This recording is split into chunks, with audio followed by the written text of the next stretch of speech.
Bonjour et bienvenue à tous dans ce nouvel épisode de mon podcast où chacun raconte son histoire. En tant qu'architecte d'intérieur, nous nous devons d'avoir un large panel d'artisans allant de la fondation jusqu'à la toiture.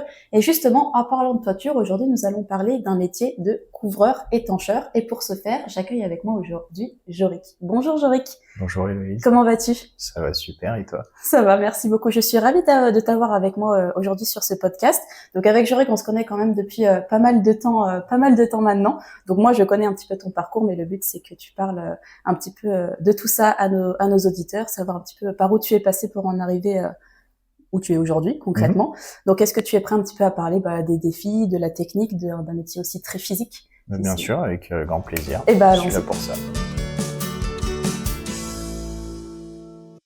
Dans la partie 1, j'aime bien que du coup mes invités ils racontent un petit peu leur parcours, comment ils sont arrivés jusqu'ici aujourd'hui. Donc est-ce que tu pourrais nous raconter un petit peu ton parcours et comment tu es devenu couvreur étancheur ?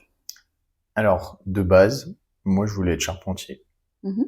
Donc ça se rapproche beaucoup de la couverture, pas de l'étanchéité mais de la couverture. Mais du coup je voulais être charpentier.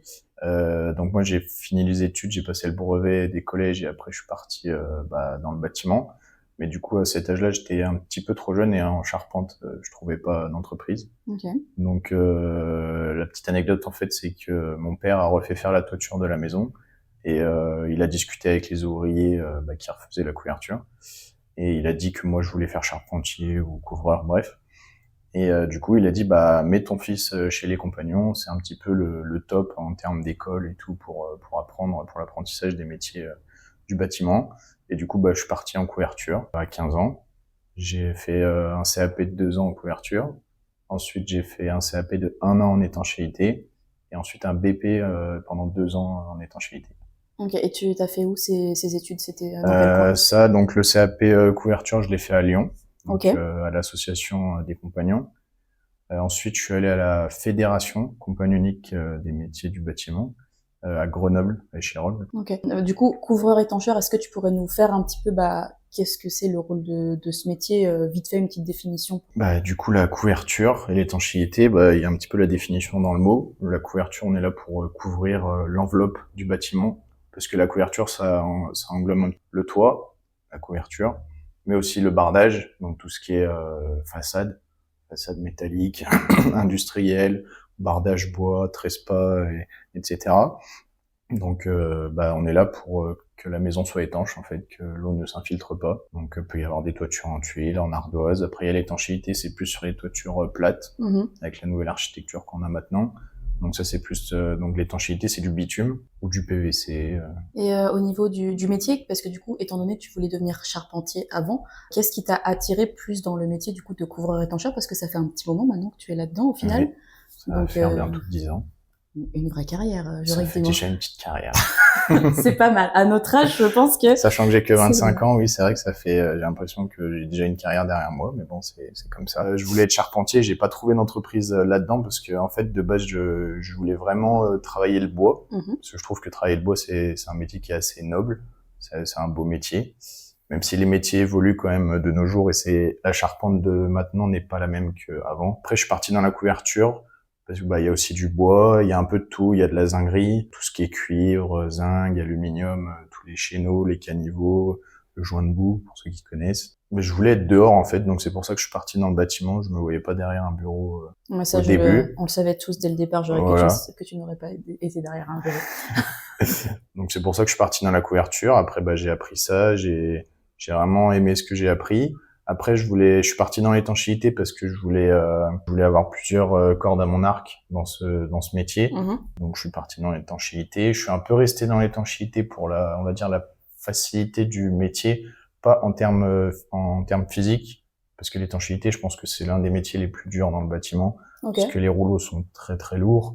La chaleur du chalumeau, pas facile. Je pense que c'est pour ça que je suis un petit peu resté dans l'étanchéité pendant quelques années. Et là, à l'heure actuelle, je suis reparti sur Suisse, je travaille sur Suisse, et je suis retourné dans la couverture, parce que j'adore faire ça, c'est pas juste poser des tuiles, c'est vraiment, il y a tellement de choses différentes à faire dans la couverture, la charpente est déjà faite, mais après, nous, on pose des bois, on fait l'isolation de la toiture, ensuite, on pose notre couverture, ardoise, tuile, tu touches à plein de matériaux différents, en fait. Voilà.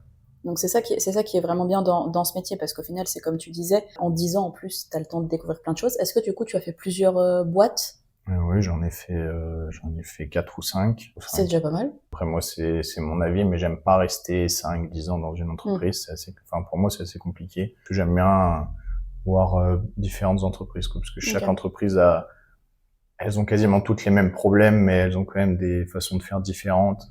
Les chantiers sont pas les mêmes selon la taille de l'entreprise. Donc, ça t'apprend plein de choses, quoi. Et là, aujourd'hui, du coup, tu travailles en Suisse, donc tu n'es pas à ton compte, t'es en CDI. Et donc, du coup, vous touchez à peu près je sais pas, plutôt des maisons, des immeubles, comment... Alors, pour la couverture, ça sera surtout des maisons. Après, dans l'étanchéité, ça peut être bien sûr des maisons, des villas. Comme je disais tout à l'heure, avec la nouvelle architecture de nos jours, il y a beaucoup de villas assez carrées, modernes. Mais après, il y a aussi toute l'étanchéité des grands immeubles, des grandes barres d'immeubles qu'on voit. Donc là, à l'heure actuelle, moi, je suis sur des maisons, des villas au bord du lac. Okay. C'est ça aussi qui me plaît dans la couverture. Contrairement à l'étanchéité où on peut faire des gros bâtiments industriels où c'est vraiment très très long, très très gros. J'aime bien avoir mon chantier pendant 3 semaines, un mois, et après tu passes à un autre chantier. Donc, Oui, donc comment tu fais un petit turnover entre guillemets, tu regardes un petit peu tout ce qu'il y a voilà. aux alentours. J'aimerais bien que tu nous dises un petit peu quelles formations ou expériences ont été un petit peu les plus marquantes pour toi dans ton parcours ou dans ton métier actuel. Du coup, moi, je voulais mettre en avant un petit peu ma formation qui s'est déroulée chez les compagnons. Donc, il y a plusieurs types de compagnonnage. Il y a donc l'association, la fédération et l'union. Mais en soi, c'est des écoles qui sont là pour te former pour les métiers de l'artisanat, même les métiers de bouche. Quand même la voie royale, les compagnons, parce que quand tu as ça sur ton CV peut quand même passer sur la pile du dessus. C'est parce que c'est vraiment c'est quelque chose qui t'apporte pas juste pour le métier, elle t'apporte aussi humainement, parce que selon si tu es interne ou externe, donc tu peux vivre en internat en fait chez les compagnons. Donc ça t'apprend à vivre en communauté, il t'inculque quand même quelques valeurs, tout à fait. T'as des valeurs humaines et t'as des valeurs aussi pour le métier, donc c'est ça qui est bien. Du coup, toi dans les compagnons, est-ce que tu faisais partie d'une certaine branche ou comment ça se passe? Il n'y a pas vraiment de certaines branches. En fait, on va dire, c'est comme s'il y avait plusieurs écoles. Il y a la première école, c'est l'association. La deuxième école, c'est la fédération. Et la troisième école, c'est l'union. Okay. Voilà. Et donc moi, j'ai fait l'association et la fédération. J'en ai fait 2. T'es vraiment focus énormément sur le métier. Par exemple, moi, à l'âge de 15 ans, j'ai commencé à travailler. Tu travailles directement comme un ouvrier normal. Le cursus, il est un petit peu différent que l'éducation nationale parce qu'on a nos 5 semaines de vacances par an. La journée, t'es en entreprise, donc tu fais tes heures normales. Ensuite, le soir, de 20h à 22h, tu as des cours théoriques. Ok, ça je savais pas que c'était voilà, tu fais beaucoup de dessins techniques. Tu t'apprends des choses sur ton métier. Et après, le samedi, donc souvent de 7h30 à 18h, tu es en atelier avec des compagnons qui sont là pour te transmettre leur savoir. Ils sont pas spécialement âgés, ils ont pas spécialement 50 ans, 30 ans d'expérience et de métier derrière. C'est des jeunes de 23, 24, 25 ans, mais ils ont déjà à peu près, on va dire, entre 5 et 10 ans d'expérience. Comme toi aujourd'hui, au final. Comme moi aujourd'hui, exactement. Et c'est ça qui est bien chez les compagnons, c'est que, en fait, tu es là pour transmettre ton savoir.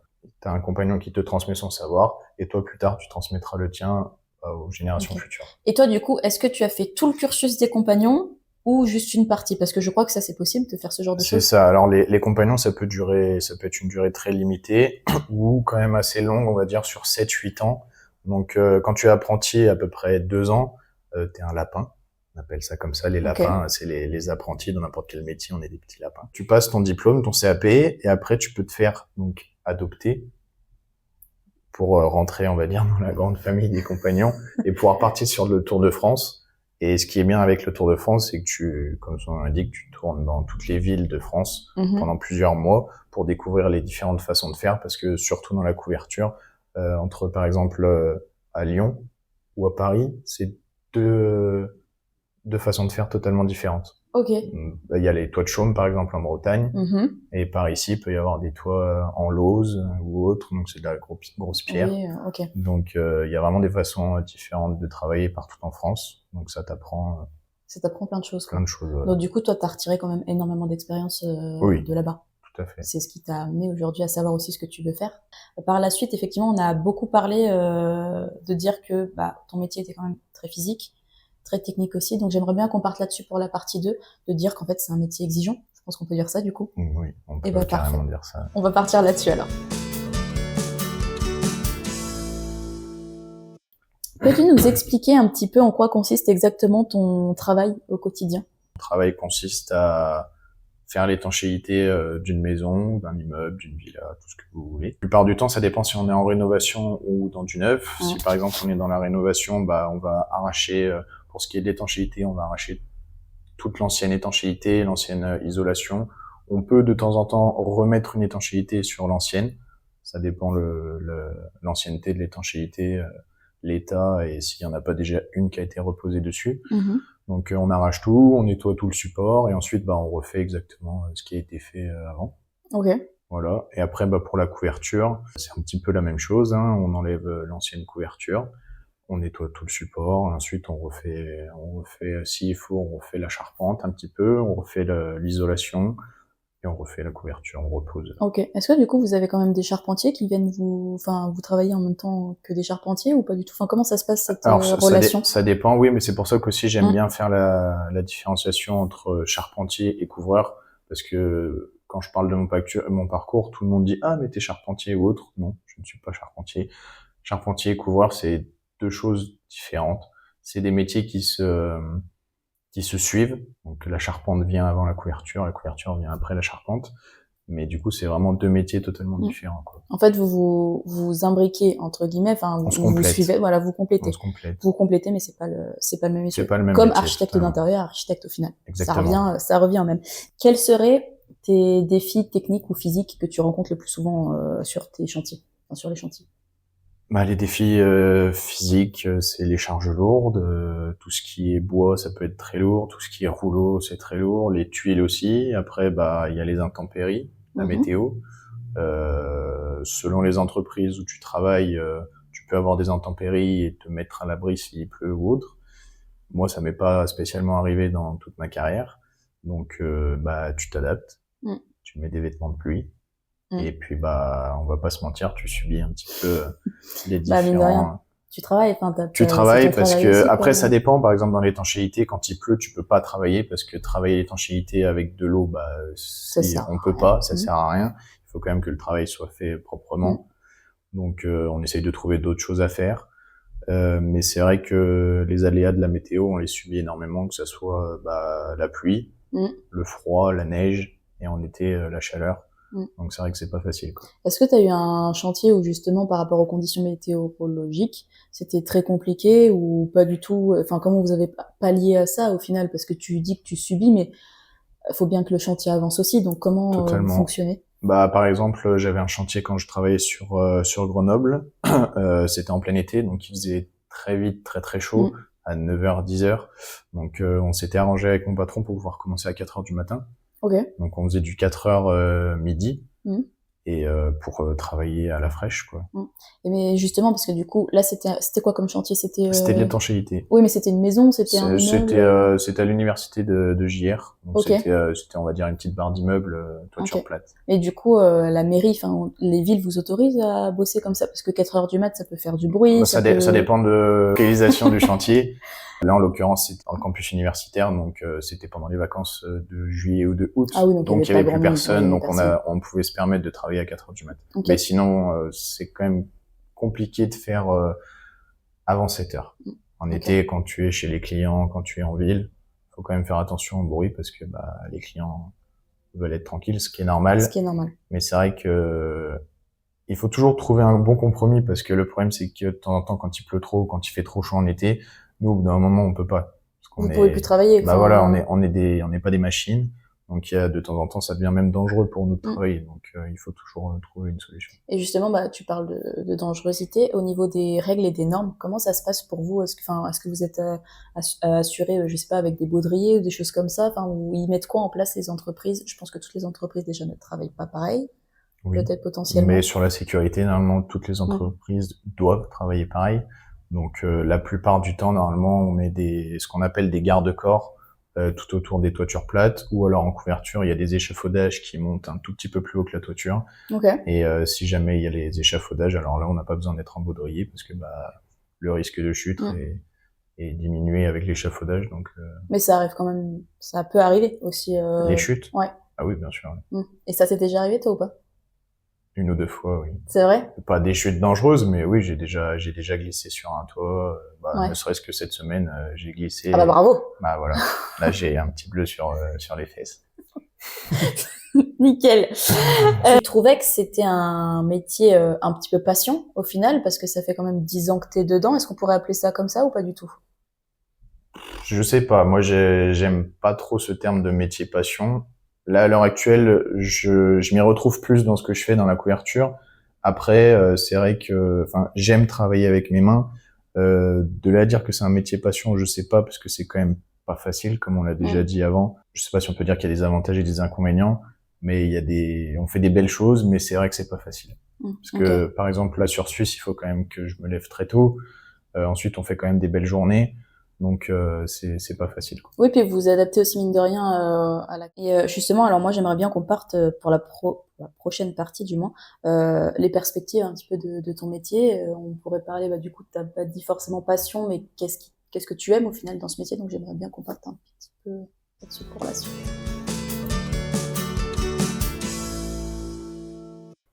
J'aimerais savoir un petit peu qu'est-ce que tu aimes le plus dans ton métier, parce que tu nous as parlé un petit peu tout à l'heure du travail manuel. Est-ce qu'il y a juste ça ou est-ce que ça part plus loin? Bah, pour ma part, c'est vrai que c'est le fait de travailler avec les mains. En fait, c'est du concret, en fait, le bâtiment. C'est pas de la théorie, c'est pas que des plans ou autre. Parce qu'on a besoin de ces plans, bien sûr, pour travailler. Mais c'est du concret. On construit quelque chose. Et c'est ça qui me plaît parce que, bah, à la fin, en fait, t'as un résultat visuel. Et c'est ça qui m'intéresse vraiment. Oui, avec l'électricien que j'avais eu, Raphaël d'ailleurs, qui était passé sur ce podcast, il disait que ce qui était bien, c'est que quand des fois tu passais aussi dans la rue, tu voyais ce que tu avais fait, tu pouvais dire, t'étais fier, tu disais ça, c'est moi qui ai fait ça. Totalement. Bah, moi j'ai remarqué, enfin maintenant ça fait 10 ans, mais quand j'étais plus jeune avant, je voyais des toitures, j'étais en mode, bon, bah écoute, c'est une toiture quoi. Et le fait de travailler dans la couverture, maintenant je regarde, j'ai un peu toujours le nez en l'air à regarder les toitures pour savoir un peu comment c'est fait, que ce soit bien fait ou pas bien fait, bien sûr. Hein, parce qu'on a aussi l'œil critique. Donc, parce que malheureusement, comme dans tout métier, voilà, malheureusement, il y a quand même des gens qui travaillent plus ou moins bien. Donc, c'est vrai que je regarde pas mal les toitures maintenant, quoi. Mais au moins c'est bien parce que ça veut dire que ton métier t'intéresse toujours autant, parce que si tu regardais plus, bah, ça voudrait dire que ça sert à rien de continuer là-dedans, je pense. Est-ce qu'il y a un peu des évolutions et des innovations qui changent un petit peu ta manière de travailler ou pas du tout?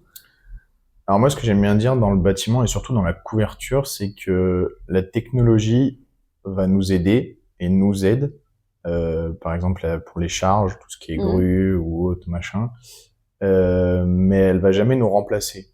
Parce que dans le bâtiment, on a toujours besoin d'avoir les mains d'un humain, la vision d'un humain. Mais ça peut nous aider. Donc, parce que là, du coup, concrètement, aujourd'hui, vous êtes à peu près combien sur des chantiers tout dépend du chantier, je suppose. Ça dépend du chantier. Moi, à l'heure actuelle, on est 2 avec un intérimaire, un main-d'œuvre, on dit, qui est là pour nous aider, à nous passer les choses. Enfin, c'est quand même très utile, hein. Faut pas sous-estimer ces personnes-là. Mais on va dire entre 2 et 3. Ok. Et il y en a beaucoup qui sont en CDI, ou tu penses que justement il manque des gens sur les chantiers? Oui, je pense qu'il manque des gens parce que dans l'entreprise où je suis actuellement, justement, on a plus de travail que de bonhommes. Donc je pense qu'il y a je sais pas s'il y a de moins en moins de personnes dans le bâtiment, mais en tout cas il en manque par rapport à la demande. Et du coup, comment tu vois un petit peu l'avenir de ce métier en tant que couvreur étancheur? Alors je pense que la couverture va se perdre. C'est un bien grand mot, mais va y en avoir quand même de moins en moins parce que, comme je l'ai déjà dit dans ce podcast, l'architecture de nos jours évolue et il y a quand même beaucoup plus de bâtisses modernes, donc plus carrées, plus toiture plate. Donc l'étanchéité, je pense qu'il y en aura de plus en plus. Après, il va peut-être falloir qu'elle se réinvente, l'étanchéité, parce que c'est quand même du bitume. Donc en termes d'écologie, c'est pas ce qu'il y a de mieux. Après, il y a l'isolation aussi qui évolue beaucoup, parce que les matériaux, malheureusement aussi, il y en a de moins en moins. Tout ce qui est minerai, cuivre et tout, il y en a aussi de moins en moins. C'est pour ça que le cours évolue, monte beaucoup. Donc je pense que tous ces métiers vont devoir se réinventer. Après, moi, je peux pas dire comment. Oui, Bah, t'es pas là pour ça. Voilà. Tu peux pas tout savoir.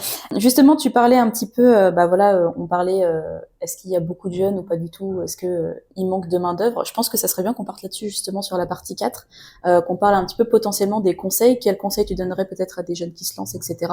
En tout cas, comme je le dis à chaque fois, c'est un peu une de mes parties préférées parce que du coup, ça montre aussi aux jeunes qui nous écoutent qu'est-ce qu'ils peuvent faire après, comme toi, directement après la troisième, ou alors après le lycée, ou alors pendant leurs études s'ils veulent bifurquer tout simplement. Quel conseil tu donnerais à quelqu'un qui voudrait se lancer dans un métier, bah, que ce soit manuel ou par exemple directement en couvreur étancheur? Bah, je dirais qu'il faut pas s'inquiéter du regard des gens par rapport au bâtiment, parce que il y en a beaucoup qui vont dire, par exemple moi avec mon parcours, bah j'ai fini l'école en troisième, Mm. donc il y en a beaucoup qui disent ah t'as fini ton école à la troisième, t'es pas allé au lycée, tout machin, tu vas pas réussir dans la vie. Je trouve pas que j'ai pas réussi dans la vie. Donc bah si t'as vraiment envie de travailler avec tes mains, fais-le. Intéresse-toi aux formations qui peuvent t'aider pour apprendre ces métiers. Les compagnons sont quand même vachement bien pour l'apprentissage parce qu'on est beaucoup plus sur l'entreprise que à l'école. Il y a une moyenne de 6 semaines d'entreprise pour 2 semaines de cours, alors que dans un lycée professionnel basique, on va plus être sur du 15 jours, je connais pas exactement, mais les compagnons, c'est vraiment focus sur le manuel et sur la pratique. Et tu penses que justement ça t'a aidé parce qu'effectivement nous on se connaît depuis quand même pas mal de temps, on était dans la même classe pendant très très longtemps. Et on savait, enfin, tu savais très bien que concrètement, alors c'est pas péjoratif de dire ça, mais l'école, être derrière un bureau, comme tu disais au début, c'était pas fait pour toi. Toi, tu voulais vraiment travailler le manuel. Et est-ce que du coup, tu penses que avoir été chez les compagnons, ça t'a vraiment aidé parce que tu étais directement dans la vie active au final? Bah, pour ce que je voulais faire par rapport au métier de l'artisanat, couvreur ou étancheur ou n'importe quel autre métier, je pense que oui, ça m'a aidé parce que, comme je dis, les compagnons sont axés sur la pratique et comme par exemple l'a dit sur un autre podcast Eleonore, la théorie c'est bien, mais la pratique c'est mieux. Exactement. Et il y a une différence entre la théorie et la pratique parce que sur le chantier, il faut toujours s'adapter à ce que tu as en face de toi. Donc les plans, c'est bien sympa 5 minutes, mais voilà, c'est de la pratique, pratique, pratique. Exactement. Et je pense que c'est ce qui fait aussi, ce métier, comme quoi on pourra pas forcément le remplacer. Est-ce que tu penses du coup qu'il y a des qualités un petit peu essentielles à avoir pour faire, pour réussir, pour faire ce métier, mis à part du coup le fait d'être un minimum manuel, du coup? Déjà, c'est quand même un avantage d'avoir ça comme qualité. Après, je dirais quand même que dans la couverture, il faut savoir être assez minutieux parce que c'est vrai que sur un bâtiment, par exemple sur les églises, les monuments ou autres, c'est quand même des choses qu'on voit directement. Donc le rendu final est très important, le visuel est très important. Donc il faut savoir être minutieux et il faut aussi savoir être quand même un petit peu physique, avoir une certaine forme physique parce que bah c'est pas facile. Et du coup, j'aimerais bien dire aussi pour préciser que bah le bâtiment, il a quand même un petit peu changé par rapport à avant parce que malheureusement maintenant, on est plus sur la productivité que sur la qualité. Et moi personnellement, je préfère mettre plus de temps sur un chantier mais ne pas y revenir et que le rendu soit vraiment parfait parce que malheureusement, il y en a qui travaillent un petit peu n'importe comment parce que ils sont aussi derrière eux, il y a tous les supérieurs qui sont en mode dépêchez-vous, dépêchez-vous, on n'a pas le temps, on n'a pas le temps. Mais il y a un moment donné, c'est important de prendre le temps de temps en temps. Donc, faut faire attention à ça. Et il faut aussi savoir s'imposer avec ses techniciens à pouvoir se laisser le temps de faire les choses. Oui, parce qu'effectivement, si vous vous laissez le temps, entre guillemets, ça sera bien fait. Mais par contre, si vous allez, c'est fait à la va-vite, en fait, après, si vous vous laissez pas le temps. Donc, il se peut qu'il y ait des, peut-être, malfaçon, ouais, que ça soit mal fait, quoi. Donc, non, je comprends tout à fait ce que tu veux dire. Et c'est peut-être aussi le fait que vu qu'il y a moins de monde sur les chantiers, on manque d'artisans aujourd'hui, peut-être que du coup, ils veulent toujours aller plus vite. C'est peut-être ça aussi, non? Qu'est-ce que tu Bah, c'est surtout que la demande est énorme pour comme tu dis, le nombre d'ouvriers. Et malheureusement, les entreprises voient que l'argent, argent, et pas la qualité. Donc, il y en a, c'est clair, ils sont très forts et ils arrivent à faire la qualité et la rapidité, mais c'est pas le cas de tout le monde. Donc, c'est bien de prendre une demi-heure, 1 heure, même 1 ou 2 jours de plus, selon les délais du chantier, bien sûr. Mais c'est bien de toujours prendre du temps pour que ce soit bien fait et qu'on revienne pas dessus. Parce que si on revient dessus, bah, le temps que tu as, on va dire, gagné en allant plus vite, tu vas le perdre en revenant pour faire une intervention de SAV. Voilà. Ce podcast, il va maintenant toucher un petit peu à sa fin. Donc, je vais te poser une dernière question. Est-ce que tu aurais une petite anecdote de ton expérience à nous partager? Alors moi, ça serait une anecdote pour les jeunes. Par exemple, à 20 ans, j'étais chef d'équipe.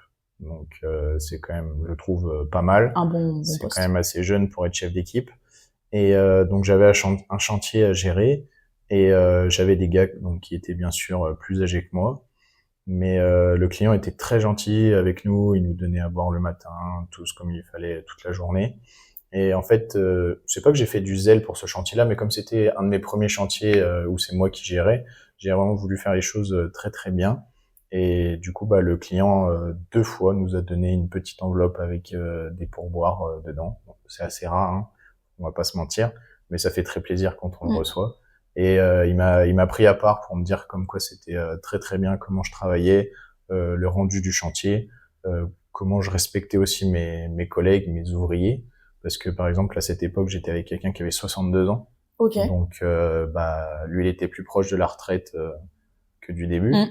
Donc il faut savoir respecter ces gars avec qui tu travailles.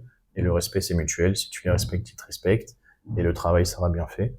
Donc voilà, sa petite anecdote, c'est que ce client, il m'a pris à part pour me dire comme quoi c'était bien qu'à cet âge-là, je travaillais comme ça, que j'étais chef d'équipe et que ça faisait plaisir de voir des jeunes motivés comme ça. C'est gratifiant, concrètement. Ah moi c'était magnifique. Enfin, c'était magnifique, on peut le dire. Ça fait du bien de recevoir ce genre de compliment d'un client à la fin d'un chantier. Et surtout quand t'as 20 ans. Surtout quand t'as 20 ans. Voilà. En tout cas, je voulais te remercier, Jory, pour cet épisode, parce que je pense qu'on a abordé quand même pas mal de points forts. Je sais pas ce que t'en penses, mais... Oui, c'était un podcast très intéressant. On peut le dire. Merci à toi, en tout cas, de m'avoir retrouvé aujourd'hui. J'espère que du coup, ça vous inspirera potentiellement, alors que vous soyez lycéen, collégien, étudiant, professionnel, en recherche de nouvelles professions, etc., de voir un petit peu comment ça se passe dans ces métiers. Du coup, je vous invite à partager un petit peu vos impressions, à vous abonner bien évidemment au podcast, et puis potentiellement à la semaine prochaine, du coup, pour un nouvel épisode. Et je remercie donc Jory d'être venu aujourd'hui. Je te remercie. Et à bientôt, du coup. Double ciao.